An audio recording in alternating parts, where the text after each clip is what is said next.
Hello, Miss April here at Kearney Public Library. We are going to be doing an online Watercolor Wednesday course.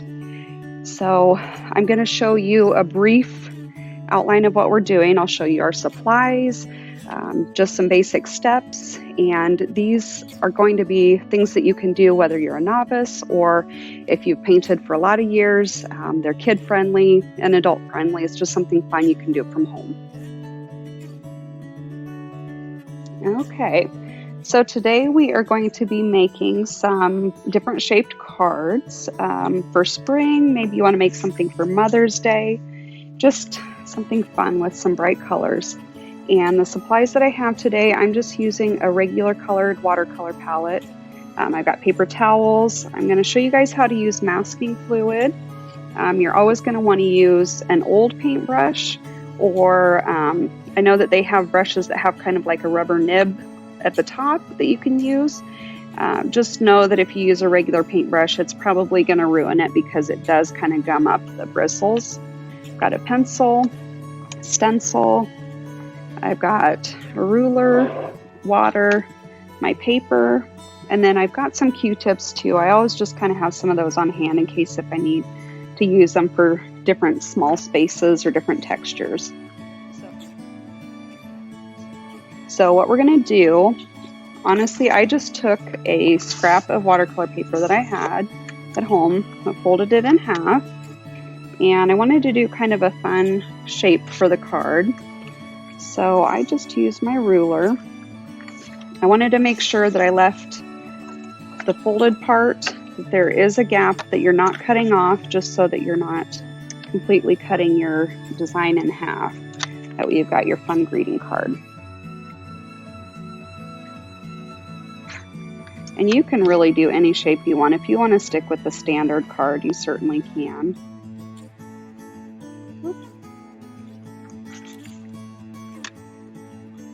I'm going with a little bit different angle here too.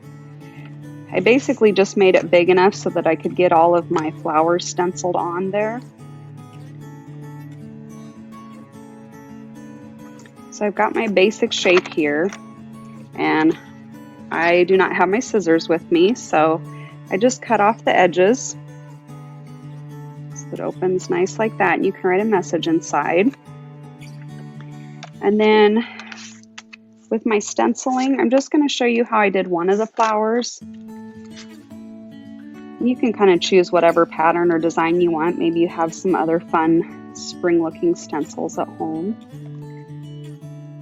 Just go ahead and trace out your design.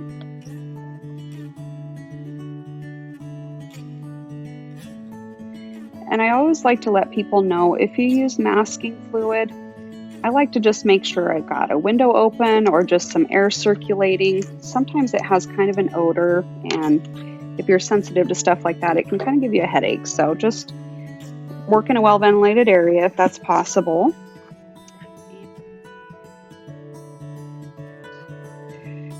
I just used a Winsor & Newton masking fluid. Technically, you can use rubber cement as well. It kind of does the same thing. I just feel like this stays on a little bit better. And I'm just going to use the end of my brush to stir that up. If you shake it, it's going to create bubbles, and that can actually leave bubbles on the surface of your work, which you don't really want to happen if you're using masking fluid. So when you use this, whatever you put the masking fluid on, the idea is to leave the area white. So if you have an area, maybe you're doing a bigger painting and you want highlights, or you just want certain sections of the painting to stay that pure white color of the paper, you know, even if you're going to go back in and use lighter colors, this is a really nice tool. And I'm just painting it on like I would. My brush is already stiff because I've used it before with the masking fluid, but I'm just going to cover that area within my stencil. So you're just going to paint it on. It's pretty fluid, pretty liquid, so you don't have to use a lot of it. And if you use too much, always keep a paper towel handy so that I can kind of swab my brush. But just so you're putting a thin layer that covers the whole surface that you want to stay white. If you notice that it's kind of pooling or bubbling up, maybe you have a little too much fluid on there.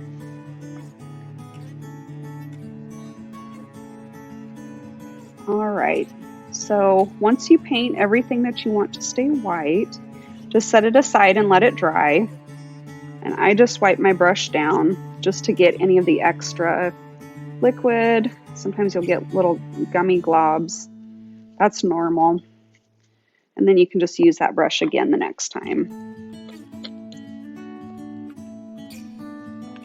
So when this dries, you'll notice that when it's wet, it has kind of a sheen to it. Here's one that I did earlier, and I can tell all the petals are dry because it has a little bit of a yellowish tint.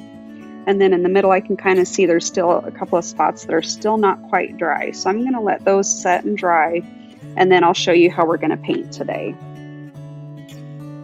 All right, so now that the masking fluid has dried on there, I'm going to go ahead and paint. And I'm going to use a couple of different shades of purple.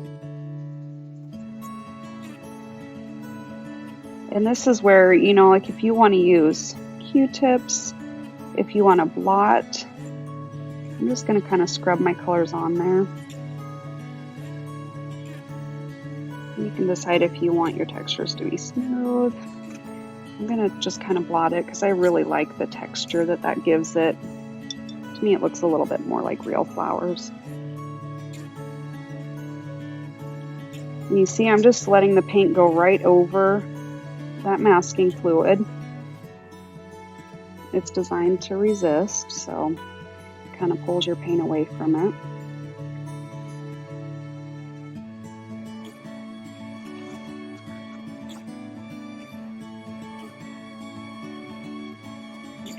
And I did fold open my card just so that I'm not getting paint on any of the rest of the surface of the card. Get some lavender in here too.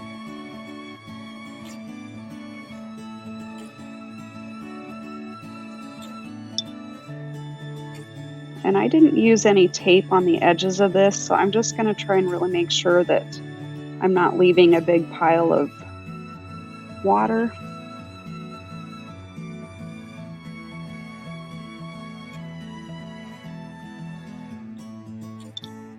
And this just gives it kind of a pretty stained glass surface. I always have to stick my hands in whatever I'm painting, so I end up having paint all over.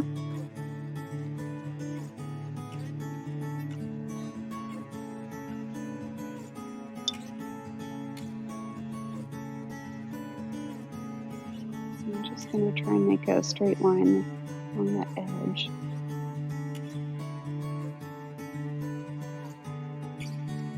Sometimes it's fun to buy cards, but I really like homemade ones.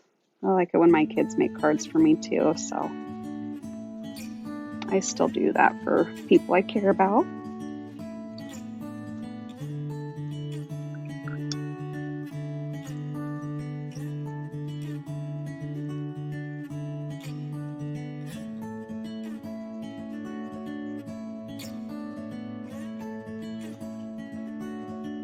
I'm just going to go in and incorporate a little bit more of that dark purple too.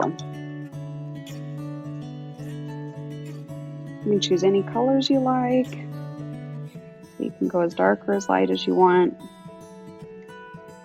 I kind of like purples and pinks and greens for spring.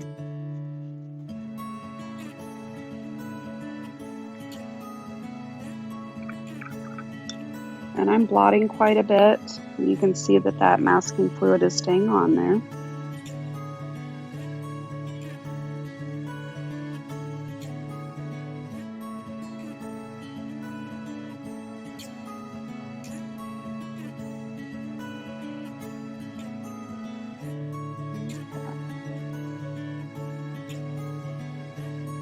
Make sure I've got all my areas covered here.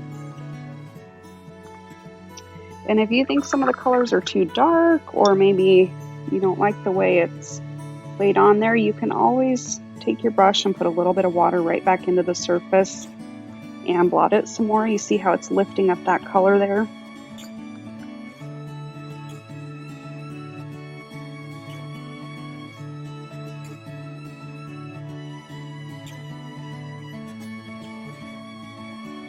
Alright, so once you've got your colors painted on the way you want them, go ahead and let your paint completely dry. That way, when you start pulling up that masking fluid, you're not actually lifting up areas that are painted and maybe bleed into the areas that you want white. So we're going to let this set here for just a little bit and dry. Okay, so I used a hairdryer just to try and get that completely dry before I started lifting up my masking fluid. I'm going to use a Q-tip.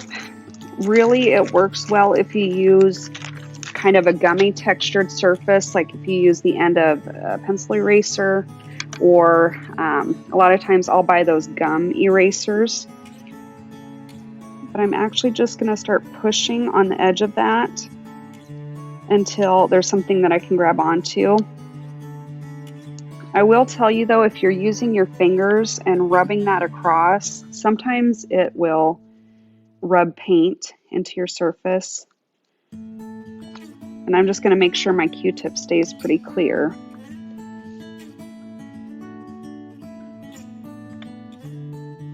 So I'm just going to peel away all that masking fluid.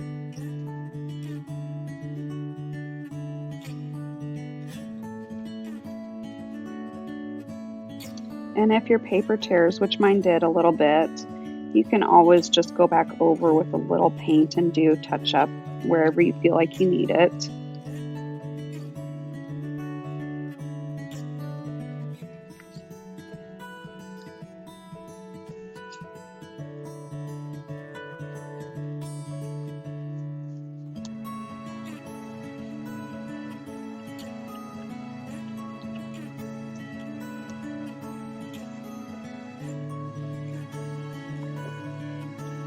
And then you can actually see how well you painted on that masking fluid with the areas that you're left with that are white.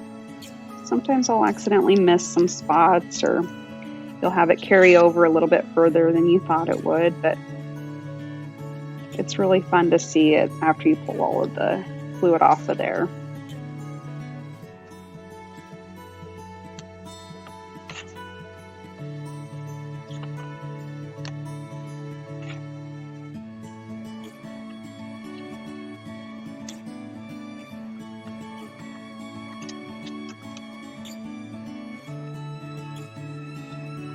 And I kind of left I suppose you'd call it a messy texture with my paint, but I actually really think that looks pretty when you're finished with a project.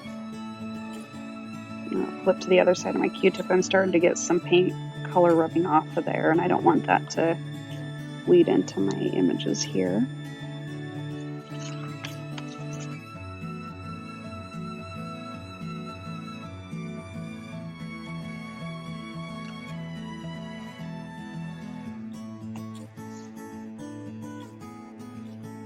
Sometimes it works too if you want to ball up some of the gummy dried masking fluid to pull up on your other areas.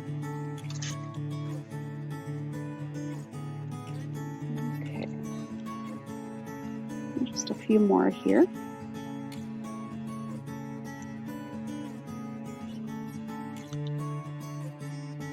I have a couple of spots where it tore a little bit, but that's all right. I'll probably just go back in and touch it up with a little bit of paint.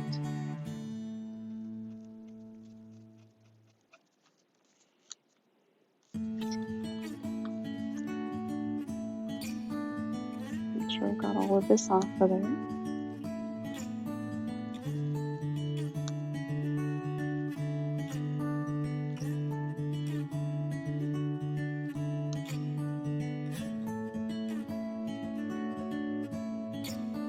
Alright, so there is my design, and you can see how pretty that white is. It looks really vibrant. It really shows through. And you can add in details if you want to maybe use colored pencils or markers, and then you can just write your own personalized message inside. So there's a little spring greeting card for you.